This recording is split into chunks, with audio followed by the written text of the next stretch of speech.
Kabar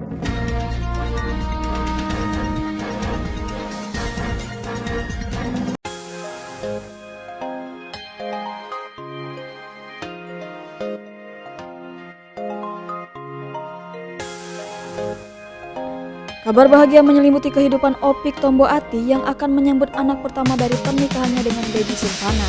Baby Silvana belum lama ini mengunggah ke Instagram kabar bahagianya yang sedang mengandung janin bayi buat tingkat pernikahannya dengan Opik. Tentu kehamilan Baby Silvana menjadi kebahagiaannya dengan Opik karena kandungan tersebut sudah dinantikan keduanya selama 2 tahun atau sejak mereka menikah Desember 2018. Opik membenarkan kabar kehamilan baby saat ini. Ia mengungkapkan kalau usia kandungan istrinya sudah memasuki trimester kedua. Lantas apakah kehamilan baby menjadi kado pernikahannya selama 2 tahun lebih? Pria berusia 47 tahun itu membenarkannya. Ia seolah mengatakan jika pandemi berbuah manis kehamilan sang istri. Pelantun Tombo Ati itu memaparkan selama 6 bulan kehamilan sang istri di saat pandemi membuatnya menjadi suami siaga.